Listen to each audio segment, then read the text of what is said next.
boys and girls, and welcome to the Backseat Designers final episode of the season. This is episode 12 of season 3, and I am, of course, joined by my two bestest friends who love my intro spiel so much they had me redo this 3 times. Say hello, Fred. Hello.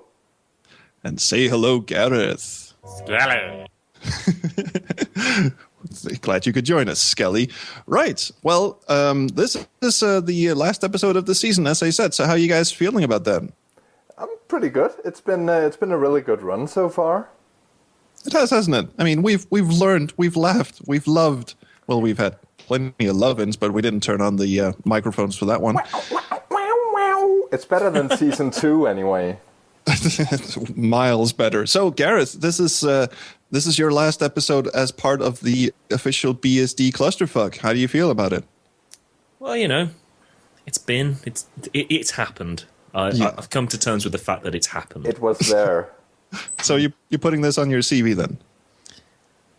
Let's see how the rest of the night goes. It's kind of like the first time you masturbate. It feels really nice at first, and then you get kind of uncomfortable with what inevitably happens at the end of it. I would rather not listen to your first masturbation story if I can help it at all. Some of us just, spooch and get on. Let's save it for the after dark then. Yes. Gabriel can take that. Ooh. Yeah, that's that what the show me. is. Or Virginia Capers. Yeah, the background music kind of gave that away. All right, so gents, what's going to happen tonight is we are going to be talking about remasters and revitalizations, reimaginings, things that you do to games that have already been out. Also called remakes. Remakes, actually, because I was just sitting there going remastering and remaking. We had this topic on the Upper Memory Block group hangout thing once, and it turned into a frighteningly long discussion about what constitutes a remake, what constitutes a remaster. So let's quickly get that out of the way. We are, in fact, not talking about remasters. We're talking about remakes and reimaginings. Fred, you want to hone in on the distinct and particular distinctions? Sorry. Well, particular distinctions of them. I'm not sure I understand the question completely, but absolutely. Well, in my opinion, a remaster, which is a term from the music world, which is where you dig up the master tapes of an album and you give it a fresh coat of paint. You know, so you take an album from the 60s and you put it through whatever newfangled mixing board you may have available today to, you know, bring a little bit more of a modern sheen to it in most cases, and the same applies for games too. It's kind of like a new coat of paint as opposed to actually adding content. At least I think that definition works. I mean, we've I like that a lot. I mean, we've got Day of the Tentacle remastered. I was about to mention that because we've both played that, and Gareth is waiting for the Steam sale. But that, in essence, is pretty much a new coat of paint. They went in and they repainted everything. They, retransferred the voices from the original DAT tapes. They redid the music. So it's kind of like a DVD versus a Blu-ray, isn't it? You know, the higher resolution, everything, and just looks more modern. Although given the dates involved, more like VHS to Blu-ray. I was just going to say that, you utter cunt. Yay! Okay, so what's a remake then? I guess that's, in my opinion, that's like a new take on the same story. I'm trying to think of good remakes from the movie world here. There is, of course, The Wicker Man, #not the bees. I like the Nathan Lane and Robert Williams version of La Cage aux Folles. That's a good remake. Okay, that's way too sophisticated for me. Yeah, can we go with Evil Dead or something? Okay. Oh no, but the question I was going to pose after that was, what's the difference between a remake and a reimagining? So I was going to say that a remake is actually you sit down and you reprogram the game from start to finish and use all new assets, but you don't add anything that wasn't in the original. The difference there between a remaster and a remake is that you sit down and do something entirely new, but stick within the lines. And a reimagining is when you start, looking at it from different angles and do something new with it. Well, I think the term remake covers both approaches, really. There is such a thing as a one-to-one remake, but there is also such a thing as a remake that goes in and adds new stuff. Okay, so my rambling introduction, we've now boiled down to the fact that we are talking about remakes. Yeah. Either one-to-one or adding something new or not.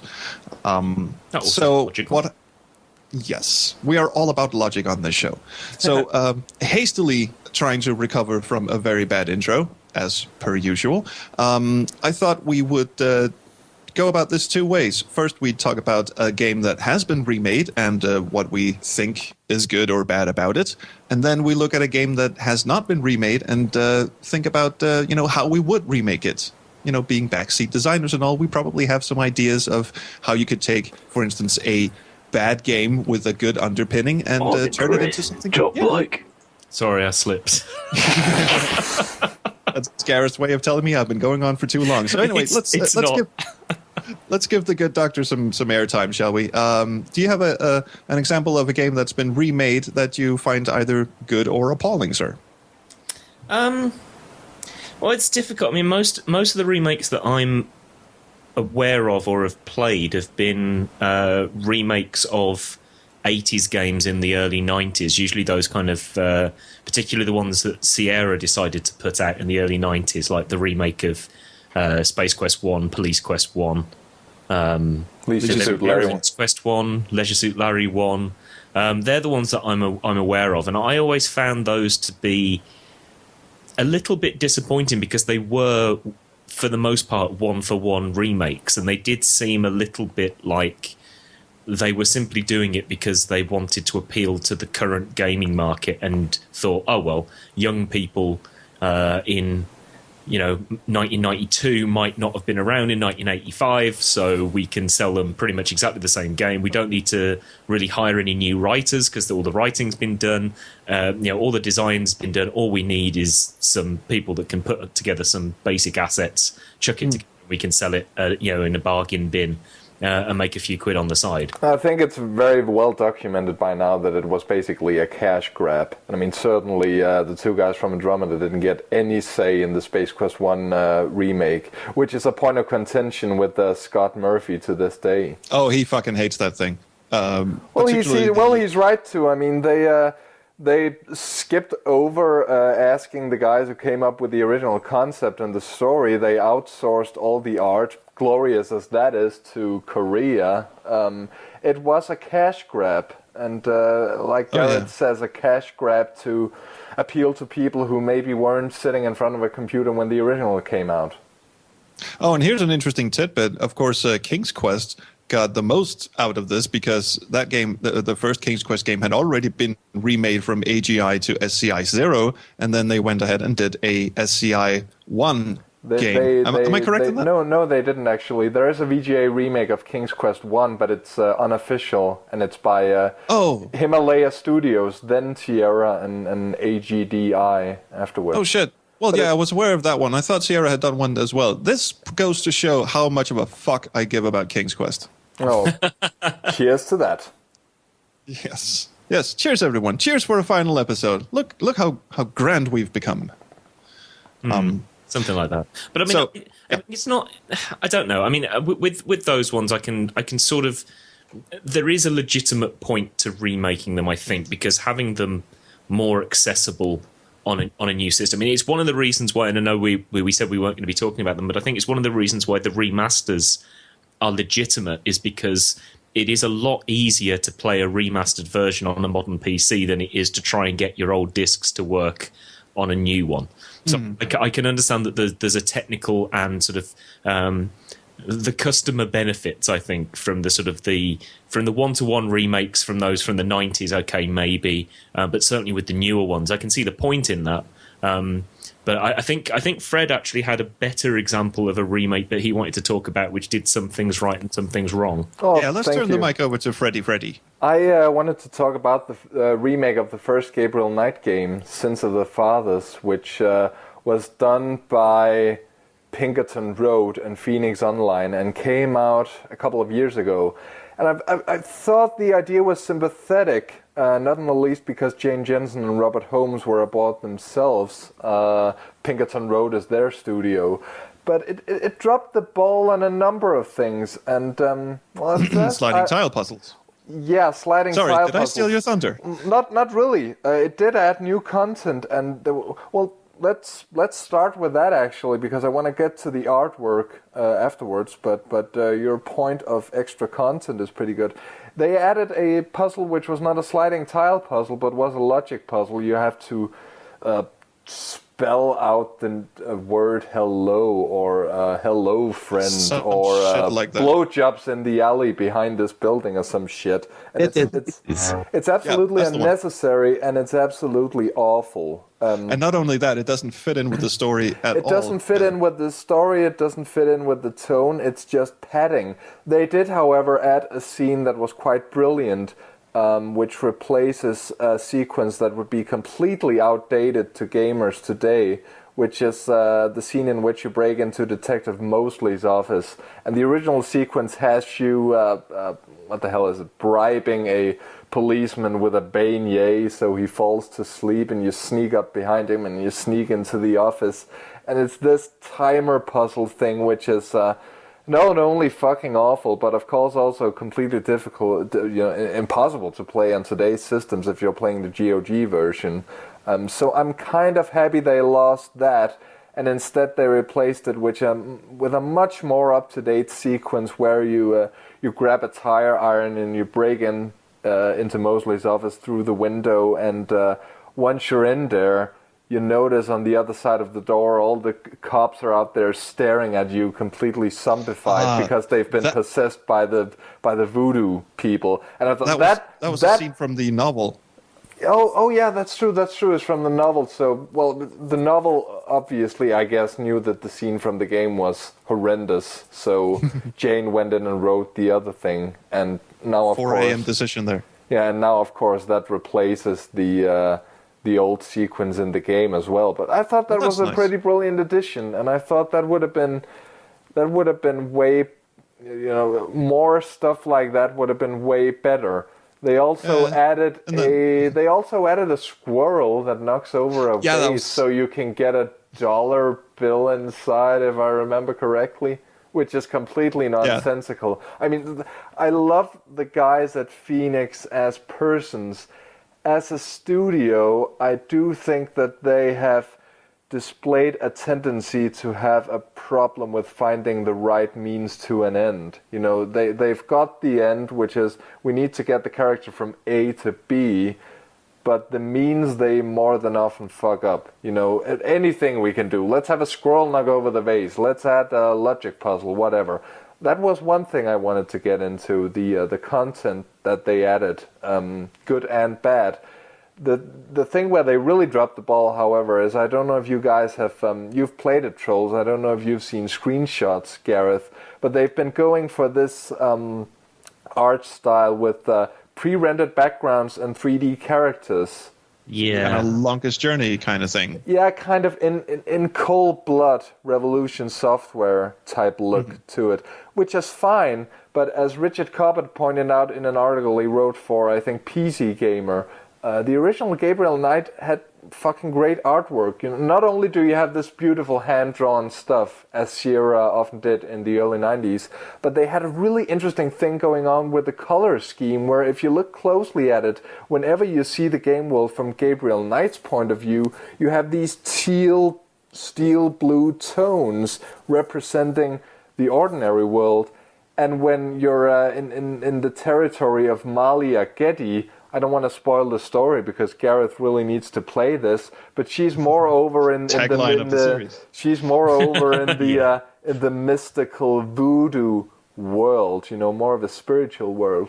And whenever you see her around, suddenly there's these wonderful orange overtones, and these of course are complementary colors. We all know the orange and teal thing that Michael Bay has going in his movies. It's become really popular since then. But I think it's quite interesting, and it's something you don't really notice, but maybe you do on a subconscious level. There are these wonderful contrasts at play, and when you go for that generic The Longest Journey look, you completely lose that. And I think it's a fucking shame. And it goes to show that, well, on a superficial level, they knew what they were doing. They knew that this was the story they were telling. This was the game they were remaking. But they really failed to scratch the surface. You have something that's a retelling of the Gabriel Knight Sins of the Father story on a superficial level. But beyond that, it's shit. I'm sorry, guys, it is. Okay, so I mean, I remember seeing screenshots of it while it was still in development. I was going, holy shit, the backgrounds look phenomenal. I really thought they looked really, really great. But I can certainly see what you mean, that the original artists who worked on the background had some much more interesting ideas going on. And I suppose there's a reason why they didn't just get the... I'm not meaning to put down the... I don't mean to put down the artwork that Phoenix did and Pinkerton, at all. They did a good job, but I just think they did the wrong job. The Gabriel Knight series is unique because every single chapter of the game has this idiosyncratic style. It goes from classic hand-drawn to FMV to 3D, whereas the remake just has the look from Mobius. It's something that Phoenix just does. And I think that's a shame. I mean, clearly they weren't interested in going for a look that would suit the story, because if they'd done that, they would have gone for something more expressionist, in my opinion. Well, at least they didn't go for the Gold Rush remake, which is not the topic that I'm going to cover. Well, it's not far off, and that's my issue. It's really not that far off. But the problem you have with trying to remaster artwork in the current environment is that because we all have effectively high definition televisions to play our games on, anything other than full really ultra high quality HD graphics is going to be less than optimal. So whatever art style you choose to do, and whatever art style you have the artists and the resources to be able to do, has to have a sort of an identity to it, and has to have some kind of reason for being the way that it is, so that it all works as a cohesive whole, and you get some kind of so that it doesn't look plasticky, that you get some kind of real feel from the game. And that must be difficult. That's what I'm missing. That's what I'm missing in the Gabriel Knight remake, whereas I've really been praising stuff like The Last Door on the show, which has this really idiosyncratic style, which is pixel art, but very, very low res, but yet high bitrate palette pixel art. So it's this different thing that never really existed, but now it's there. And I really do think it's a shame that Phoenix didn't experiment a bit more. They clearly went for the safe route, the thing they knew how to do. Yeah, I think it's fine. I don't mean to. Well, you did say you would turn the mic over to me, so let me have my microphone in peace. Shut up! For God's sake, just shut up! Well, I don't mean to insult them, but I just want to go on record saying that I don't think they did what suits the game, and that's a shame. Right. Well, I was actually going to back you up, dude. I was going to say that right, and I was wrong. Go away, please. I was going to say that of course we're not advocating that they should have done Gabriel Knight remastered in a low Atari blocky pixel kind of thing, and text adventure. Yeah, and I suppose there's a reason why they didn't just go back to the original paintings and rescan them in high def. They're probably gone. Lost or destroyed or something. Unfortunately. Yeah, so you'd have to at least do something new with it. What really rubbed me the wrong way about Gabriel Knight Remastered was not so much the background art. I could live with the background art. I thought it was, like I said, I thought it was pretty when I saw the screenshots. What really rubbed me the wrong way was the 3D animation on the characters, because the original rotoscoped characters, blocky and choppy as they were still much more expressive than the luggish, slow 3D characters. I don't think, and I hope someone listening to this will correct me if I'm wrong, but I don't think Phoenix uses actual motion capture, and it shows. Yeah, there's a lot. At least it's not Gabriel Knight 3 kind of wobbly. Gabriel Knight 3 was way more awful than the remake will ever be. Come hell or high water, I'll defend the remake against Gabriel Knight 3. But still. Gareth, you were saying? No, I was just going to say that I've only briefly watched one of the videos because all I wanted was Gabriel can't take that. for the soundboard. But there's just in the very small scene that I watched, Gabriel starts drinking coffee, and it kind of looks good. I mean, the frame rate's good, and the backgrounds do look they look pretty. But you can just tell that that's not how a normal person drinks coffee. It just looks off, and that's kind of the problem. I mean, you can get away with things not being photorealistic. I mean, you don't need to go to the point of going around your local town and taking pictures of the park and then pixelizing them and starring yourself in the game as the main protagonist. I mean, that's that would be terrible to do something like that, wouldn't it, Trolls? No, I wouldn't know. But just to be clear, are you talking about the animation of him drinking coffee in the original or in the remaster? Sorry, in the remake. All right. I just think. So what you've recorded there wasn't actually Virginia Capers. Shame. Oh well. You can see where I got confused. Yes, but I think it goes back to that kind of. The problem with remaking things now is we're not in. Up until about 2005, the software was sort of pushing right at the boundaries of what the technology could do. Certainly. You had all sorts of new toys. You had DVDs gave you the ability to be able to pack loads of music and all sorts of data into games, and the sort of the move from CGA to EGA to VGA and all of that kind of stuff gave you more and more stuff that you could do with the graphical side of things, and then 3D cards and all that kind of stuff. Now you can pretty much do what you want. If the money's there, you can do what you want. The obvious issue, and I'm sorry to say this, adventure game fans, there aren't enough of us and we don't spend enough money, so studios do not have limitless budgets. They have to do these things on, in relative terms, a shoestring. Definitely. So whatever artistic and technical choices you make have to be made within certain boundaries. And unfortunately, I think it's sometimes there are things that you can do in very high quality, and other things that because of your budget you can't do in such high quality. And one of the skills that needs to be relearned is doing things within a sort of a budget and within the technical constraints, which means that the whole thing hangs together as a whole, and so that you don't have something like beautiful static backgrounds but not so beautiful animations. It's those kind of things that we need to sort out, I think. Yeah, because one thing I really like about where adventure games are heading in this day and age is that we've gone from, Gabriel Knight 1 had a massive budget, had a big studio behind it, and the remake did not. But what adventure games are doing right now is that we've returned to, the small team, the dreamers kind of thing, where you've got like 5 people working on a game and the 5th guy is just there to make coffee. But that also carries with it a lot of restrictions, because technology, of course, is this fast-moving train that keeps on chugging away.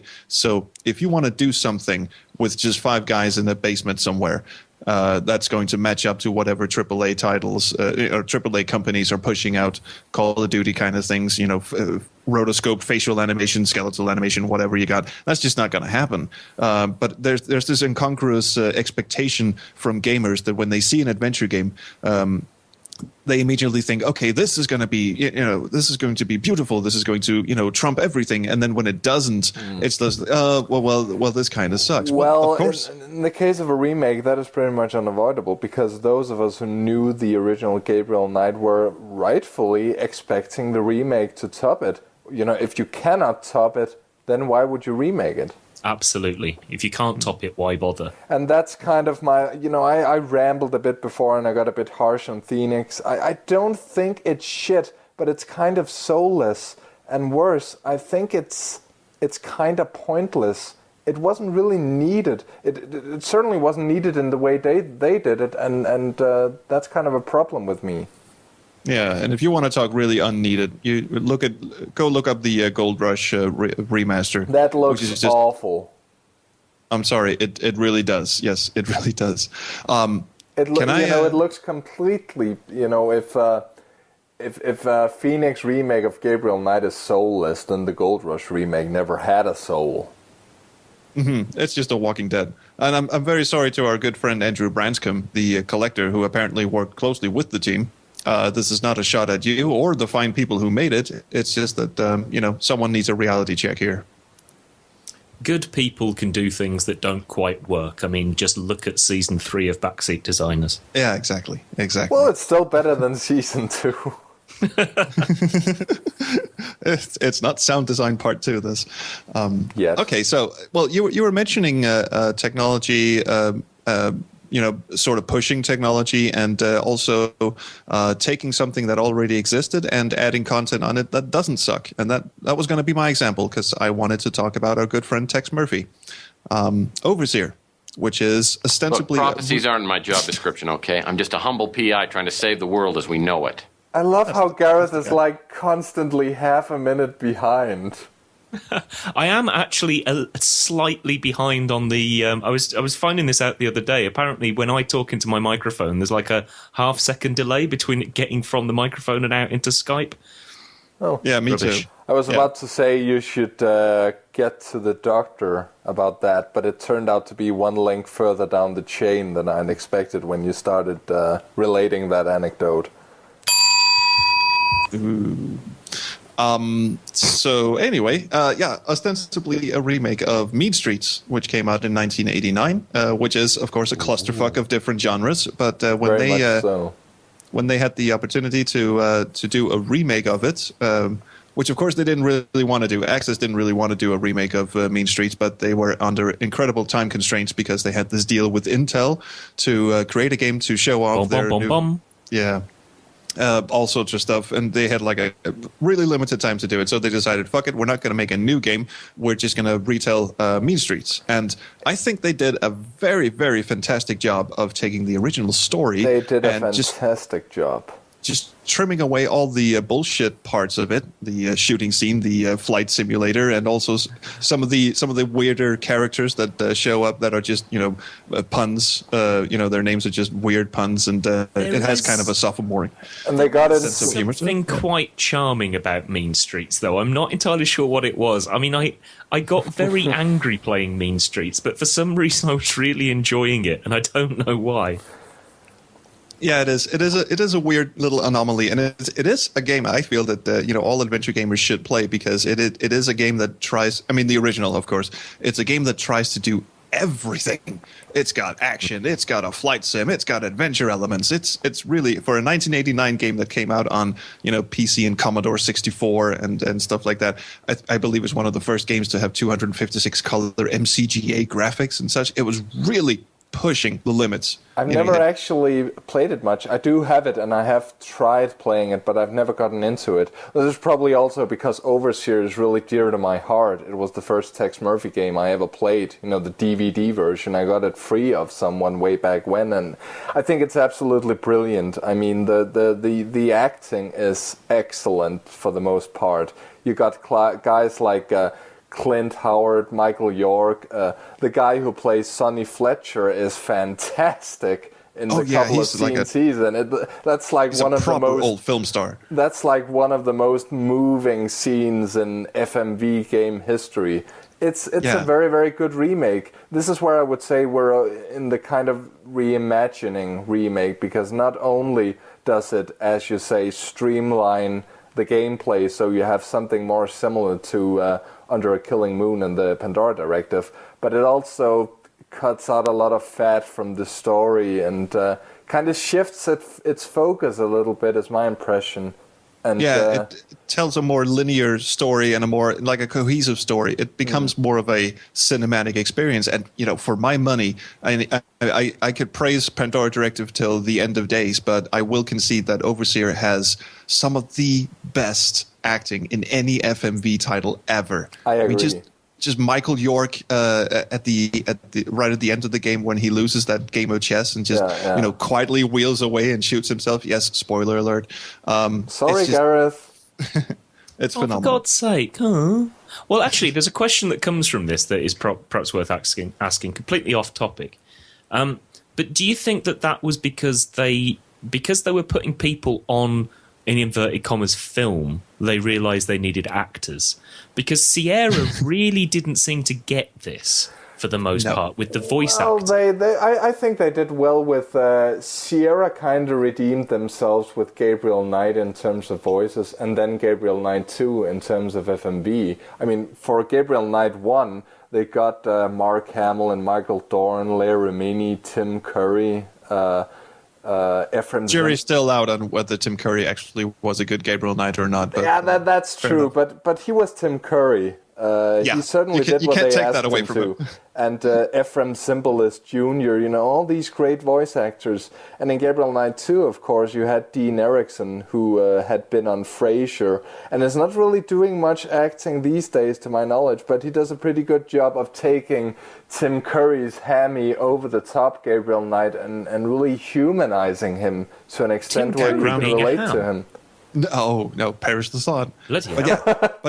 But I do see. I mean, Fred, you're absolutely right, and I was wrong. But I completely see what Gareth is saying, that Sierra completely missed the boat for the most part when it came to utilizing the new technology in an interesting way, because they were banking on that people would look at it and go, it's a CD-ROM game. So basically anything they could shove on it would just be, stars in people's eyes. And unfortunately, the fact that people are still raving about King's Quest V being an excellent adventure game means that they actually got the job done. I mean, people were looking at it going, it's a CD game, because if you start scrutinizing the story of King's Quest, then holy balls do you have to have serious problems for that story to hold together. That's as diplomatic as I can put it. Sorry, people, but...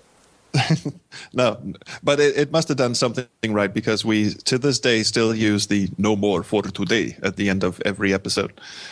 But yeah, that's basically that was Ken Allen doing something right, though. Well, maybe I even tripped over myself picking Overseer, because it is in my mind, the definitive way to do a remake of a story of an old game. They basically did everything right. With, of course, the only things I can pin on it are like technical caveats. Getting the DVD-ROM version to run was a complete pain in the ass, even on the machines of the day. Nowadays, you don't have that problem. Shut anymore. up, for God's...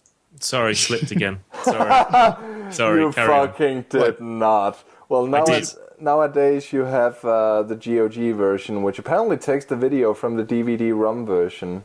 So that's nice. All right. So, but it was a pain. So let's move on and look at games that have not been remade, but that we would like to see. Maybe like forgotten classics, maybe like games that had a good idea but a terrible execution, or conversely, games that were beautiful in their own right, but people just don't know about them or can't get them to run. I'm looking at like Windows 3.1 or Windows 95 games, which are really just a bitch to get running. Blackout, yay! There's one. You want to take that one and run with it? Nah, not really, because I don't really think you could remake that. That's a game that... couldn't. Well, that's a game that... You could translate it. That would be a start. Yeah, you could translate it and you could remaster it. I'm not really sure you should remake it. In my mind, what you should do with that game is you should retransfer all the assets and program them together, and then maybe lose some of the design that is just shit. Like, let's go down to the bar, I'll tell you a story, and I'll leave so we can go down here again immediately afterwards. That was a shit moment in our playthrough. The amount of back and forth shit we had to go through, that was so dull. Yeah, that guy is such an asshole, and we both realized that this old geezer is only doing this so we'll buy him beers. That was basically, that was his modus operandi, that's what he does. But Joe Frazier. Joe Frazier. But I think that would benefit from a remaster, simply because the style is so its own that I could never imagine it being done any other way. You need those puppets and you need those real environments. That's what the game has going for it. It's not really the gameplay, because there isn't much, but the look and feel. I would like to play an updated version of that. Yeah, as pretentious as it was at times, I do agree it has a very, very distinct style. And wasn't there a plan to actually do a remaster? They still have all the original assets, or am I completely wrong on that one? Yeah, the original author is on board, and some of the other people are. Last I heard, they're actually looking for a programmer, and I think they're looking to crowdfund it. But it's all rumor mill type. Well, hold on, stuff. wasn't it paid for partly with Danish tax money? So technically, the first one was crowdfunded as well. Well, yeah, but now we have Panama Papers, so they can't really do that again. Oh, give that man a round of applause. I don't have that noise. I can give you... I'm impressed. Top bloke. I'll do. Congratulations. True blue. Amazing. Top wazza. That's a good one. I'll take that one. Did you, Fred? You, even though you said you didn't want to do that, we ended up doing it anyway. But did you have another one in mind? Not really. No. I think most examples of remakes that I can think of kind of show you what you shouldn't do. So it's hard for me to single out a game that I would like to receive this treatment, because most of the time I'm aware that the treatment is pretty shit. Oh, well, I did play Day of the Tentacle Remastered, and I thought that was pretty good. That's not a remake, and therein lies no. the rub. I can think of plenty of games I would like remastered, but not remade. All right, cool. Well, Gareth, have you got any remakes of old games in mind? Well, when you were talking about Blackout, I was thinking about puppets and sort of forms of animation. Overground, underground, wombling free. Well, yeah. I was just thinking about, how that guy did that kind of 3D version of the opening scene of Space Quest 3. Oh, yeah. That was amazing. I mean, I wonder, a claymation Space Quest 3 would be so funny. Just some of the deaths in claymation. How awesome would that be? That would actually be pretty good. I'm guessing that it wouldn't be a very practical project. Well, I mean, you could simulate it. I'm guessing that's what Dr. Nabel and his team partly did with what's his name? The recent game they did. Omicron, yeah. I'm guessing some of it has to be 3D animated. Well, that was more of a spiritual successor than a remaster. Yeah, well, it was. That's not why I mentioned it. I mentioned it in terms of doing simulating claymation. Mm-hmm. But the game or game series that I thought would actually benefit from a proper remake stroke reimagining was Police Quest, and there are a number of reasons for that. One of which is that it needs a hell of a lot of rewriting so that it works better. Some of the dialogue in it is absolutely awful. But one of the things that's quite clear when you play through, because for some reason I put myself through this over the past couple of weeks. I'm obviously not very good at. He doesn't want to play Gabriel Knight, but he'll play Police Quest. Exactly. One of the things you see with the original 3 that Jim Walls did was that as you go through it, that simple things that you kind of notice looking back. So, for example, in the first game, there's no mobile phones. That sounds just a throwaway thing, but actually, mobile phones and mobile telephony and computers and stuff have really changed the way that the police do things. The social problems that we have nowadays, those 3 games are built around the war on drugs mostly, because that was a late 80s, early 90s thing. Nowadays, we're not really that. A lot of the policing problems in in people's general imagination, it's not to do with narcotics anymore. It's to do with certain other things. I mean, terrorism is one of them, but there's a whole string of other kind of social problems that you could bring into it. The demographics of most Western cities have changed quite a lot since the 1980s in terms of where people live, who the poorer populations are, where the crime problems are. And so from a sort of a social point of view, as much as a technical point of view, there's a need to update Police Quest to make it fit the the concerns and the sort of the moral panics that we have today. The current climate thing. Yeah, exactly. Yeah. What I think could be interesting is taking the same story, but updating it to now, because back then we had this very clear cut idea that drugs are bad and the police are out to put a stop to them. I've seen these late 80s cop movies where it's just like this evil drug ring is ripe for the taking. They're all evil. They want to poison our children, kind of thing. And now it's become more nuanced. Not to get into politics or anything, but we know that drugs are being proliferated around poorer communities because of certain economical interests and such. You could take basically the same story of Police Quest and then updating it to fit into the modern climate. Yeah, which absolutely. could be really, and not have such a goody two shoes fucking protagonist. That's the big issue as well. I mean, I don't know whether it's because of the time or whether it's because of the author. I suspect it's a combination of the two, and I don't want to just have a dig at him for the sake of having a dig at him. I mean, he was actually a police officer. He puts himself in far more danger than I ever do. I mean, I got a paper cut the other day. But also, he's a scary-looking bloke. He is. I would not mess with him. I would not mess with him at all. But the role of the police is presented almost entirely uncritically. And actually, we know that the police are not a force without problems. I mean, I have family members that have been in the police. My wife's father was a police officer for a number of years. So I know you related? If you've got family that's been in the police, are you related to Sting in any way? Let's not go down that road again, please. Yeah, I think we did enough of that in the After Dark last week. Too much information. Yes. Where was I? Yes. So I know that actually a lot of policemen are trying to do a good job. I'm not one of these people that thinks all cops are bastards and that they're the fascist police that are trying to destroy freedom and all of this kind of stuff. I don't believe that they all want to go out and shoot black people. That's not my political or personal position at all. However, they do choke more easily than normal people. Fred is.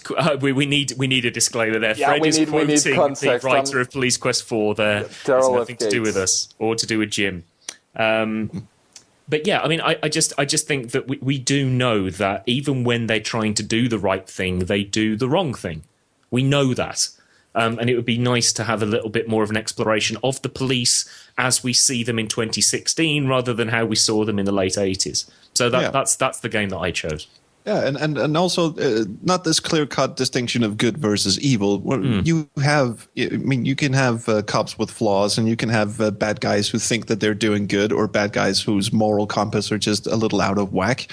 I mean, you can. I'm not too familiar with the story of the first 3 Police Quest games, but I can see taking the original story idea of them and just trying to transfer that into a more modern setting. I would love to see that. I think Police Quest 2 would work the best because Police Quest 2 is the best cohesive story. Police Quest 1 is more sort of a collection. Yeah. Police Quest 1 is more a collection of vignettes. It's almost like it's almost scenes from Jim's life type thing, and it's good. It is good. I'll go out and say it's good. I have problems with it. I have major problems with it, but I enjoyed playing it.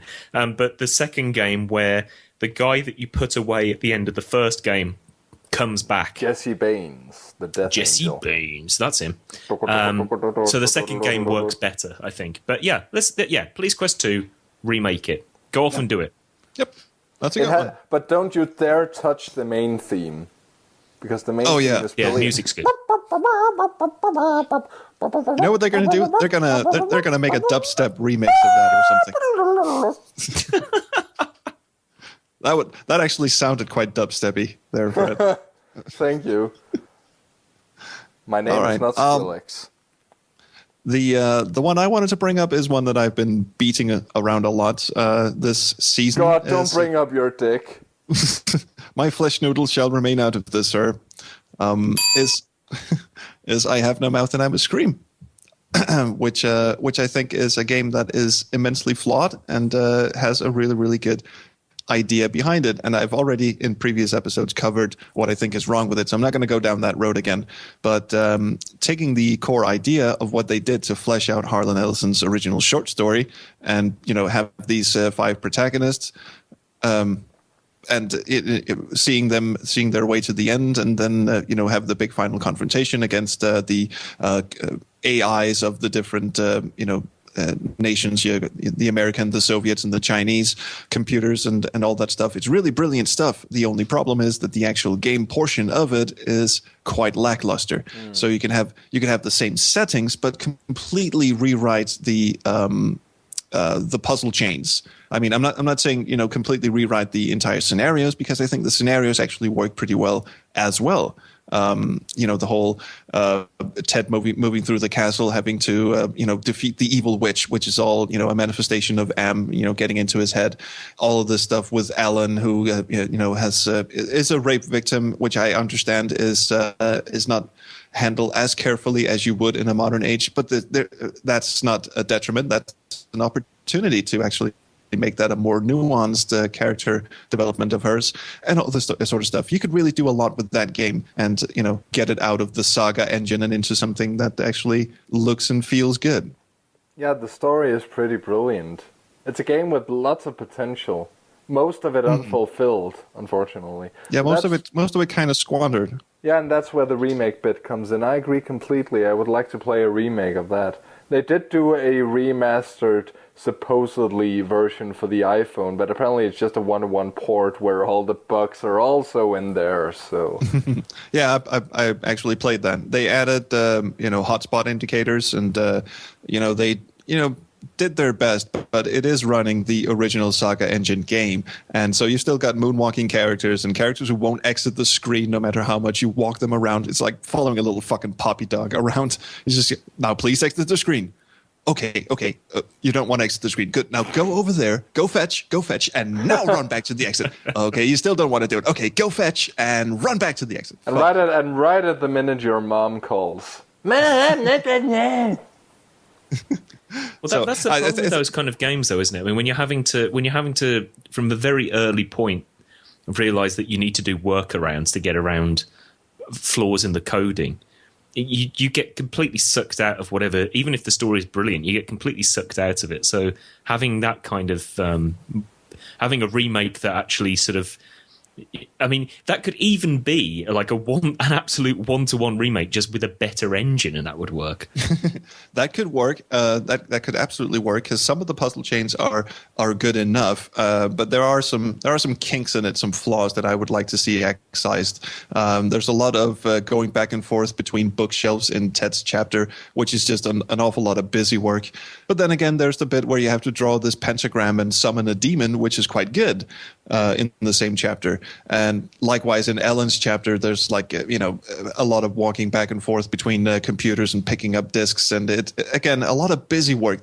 The design of the game is not as solid as the story is leading up to. It's like they had a really great story, and then they went, "Fuck, we have to put puzzles in as well." God damn it! Yeah. So I'd like to see someone like take a hatchet to some of the more egregious examples of that. But you're right. I mean, if the starting point is just redoing the game in an engine that doesn't suck donkey shit, then that would be a very, very excellent starting point. Well, one thing that maybe is worth bringing up before we finish, and I know I'm not the host, so I wouldn't dare to step beyond my my remit here. Oh, please do, Mr. Plymouth. is the problem with remakes in themselves? I mean, we like remakes, and Fred has said earlier on, if you're not going to add to what happened before, why bother? But we do seem to live in a climate in which studios in a number of different art forms, from computer games to the movies to television and to books and various other things, seem very interested in remakes and sequels rather than actually coming up with new ideas themselves. And there's a number of problems there. One of the main ones, obviously, being that quite a lot of the stuff that was done 20, 30 years ago had white male protagonists that chased after a woman as the main goal, and all sorts of issues to do with the representation of other people. Well, you don't you don't even have to go that much back. I mean, in my opinion, Marvel really dropped the ball when they once again rebooted Spider-Man, because we really need to see Uncle Ben shot more times. And that's my problem. Apparently, they chose to go with Peter Parker again as Spider-Man, whereas they could have gone with Miles Morales and done something that we haven't seen before. Unfortunately, we're getting, once again, exactly what we saw with Tobey Maguire and Andrew Garfield. So adding to what you said about remakes, we're also getting re-adaptations. You know, whenever Christian Bale doesn't want to be Batman anymore, you cast Ben Affleck. Lather, rinse and repeat. Yeah, so I suppose my question is, while there are things we obviously do want to have remade, where do we stand on remakes in general as a concept? Very, very good question. And I think the reason why we're so infatuated with remakes and retellings currently, in the current artistic climate, you only have to look at movies to, every time a new movie is announced that's a remake, the comment fields on IMDb and whatever just, flood with, oh my God, are they actually remaking this? This is going to be terrible. And you only got to look at one of my favorite movies like RoboCop and look at the remake and see how much they managed to fuck that up, even though they did their absolute best. But again, why would they do it? Because the original is pretty perfect. That's exactly what I'm getting at. There's a lot of nostalgia from people who grew up with the medium, and from people who are looking at things that they had as favorites when they were kids, and they were going, wouldn't it be awesome to introduce a younger audience and a new audience to this sort of thing that I grew up with? I won't be able to sit my kids down and watch the old RoboCop because they'll go, what are these shit effects? Like, you can't sit them down and play with the Beatles at them because they'll go, well, why are all the vocals in one channel and all the instruments in the other? It's this idea of trying to reintroduce something that was old to a newer audience, because we have this preconceived notion that they just won't go for the old stuff, which is a silly idea if you ask me, because, I mean, Fred watches an awful lot of Hammer horror movies, like black and white stuff. I listen to a lot of, 60s and 70s rock music, even though I like current metal music and such. It's not that we don't want to experience what's happened in the past.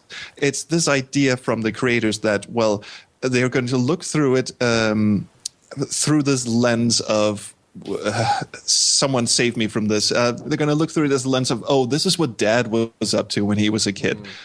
So I can look at it through his nostalgic eyes instead of my own. So this is this kind of weird ass thing. So I'm not okay. Let me wrap this up. Let me stop rambling.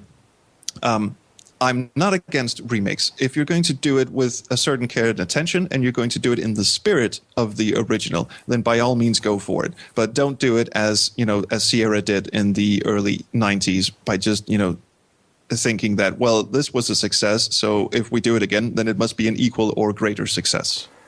I agree completely, and it's difficult for me to come up. It's difficult for me to come up with examples of remakes that worked. I've got one which is usually lavished with praise, which is a remake of one of my favorite silent films, Nosferatu, from 1922 by Friedrich Wilhelm Murnau, which was remade in the late 70s by another German director, Werner Herzog, who did... Werner Herzog, I love him. Who did a version with Klaus Kinski, which is pretty good. Unfortunately, I have a hard time watching it because Klaus Kinski, as it turns out, was a pedophile, and B... And a total cunt. He was an absolute arsehole. Many artists are total cunts, but, they don't have to be pedophile cunts, but he was.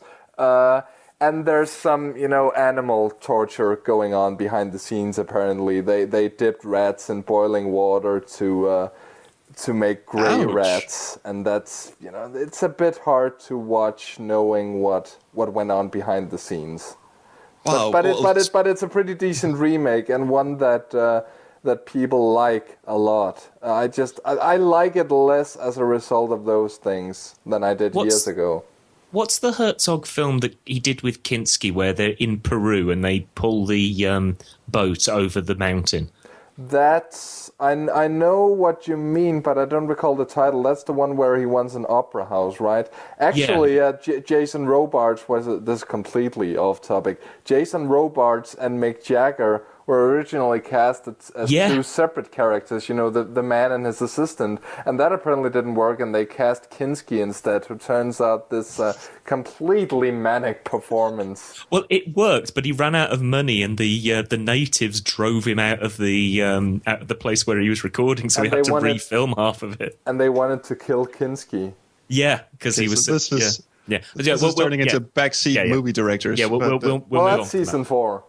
You wanted an example of things actually working, and I suppose that what I would say is, and Space Quest is usually my go-to series because it's the one that I've played the most. But you look back on Space Quest 1, It's called Fitzcarraldo. Sorry. Fitzcarraldo, yes, great film. Watch it, and don't necessarily watch the film, but watch the making of documentary because that's even better than the film. Anyway, if you look at the Space Quest 1 remake, and the art's pretty good.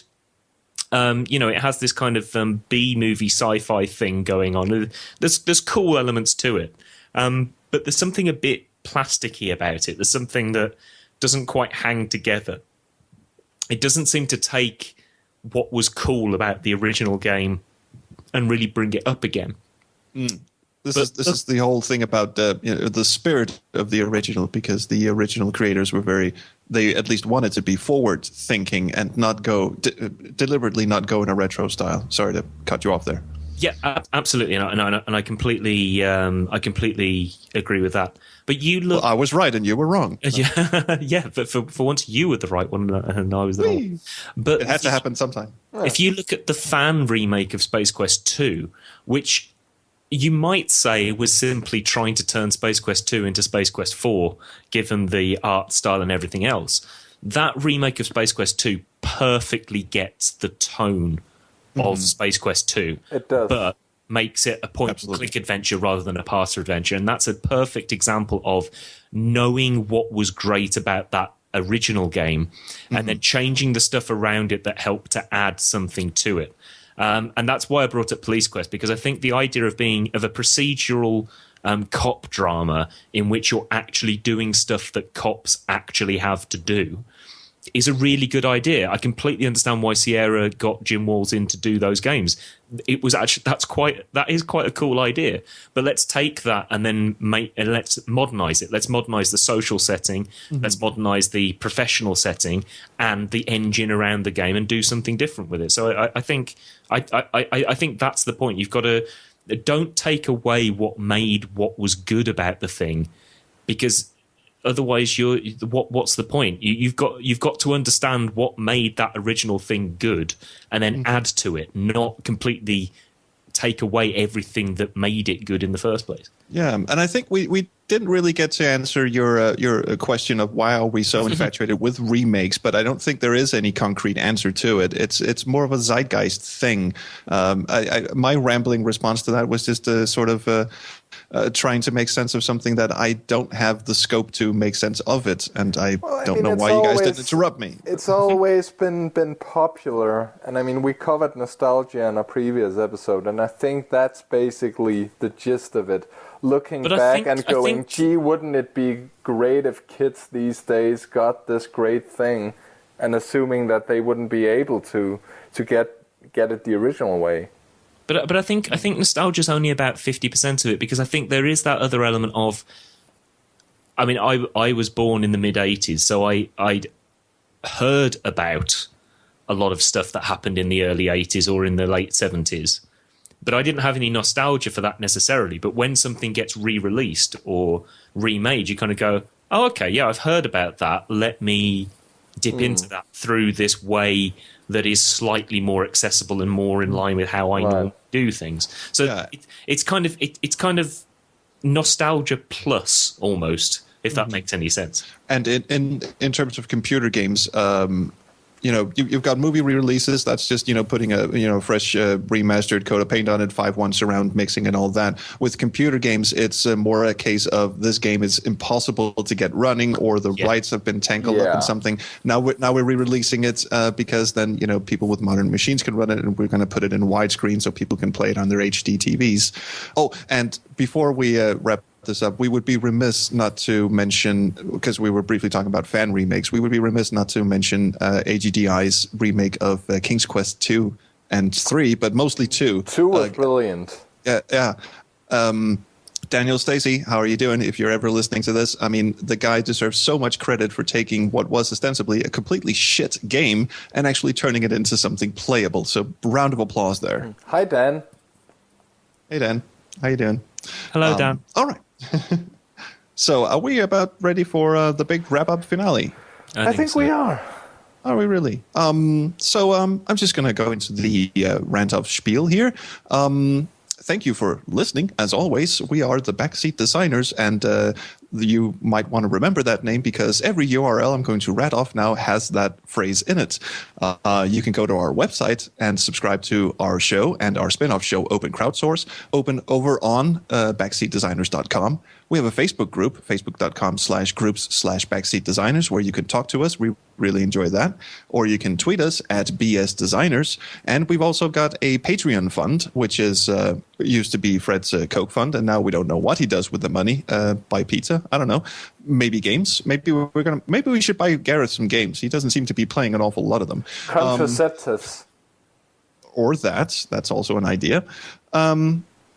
And that's patreon.com/backseatdesigners. And I suppose that's really it. Well, we do have a YouTube page where you can listen to the After Dark and such. That's youtube.com/backseatdesigners. I think that's about it, isn't it? So it sounds like it's that's about it. I think that's definitely just it. That's it. There's not really any reason to go on anymore, is there?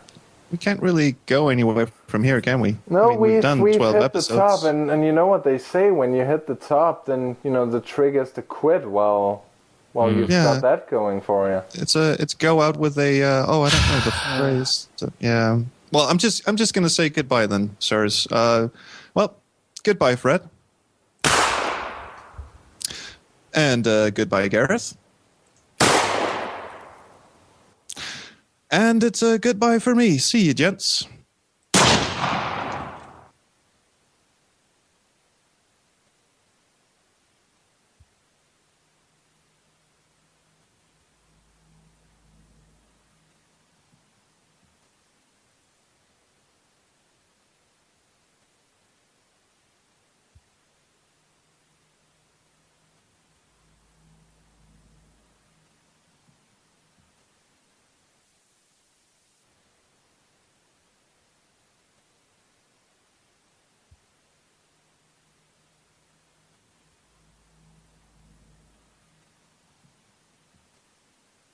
How do you reload this thing?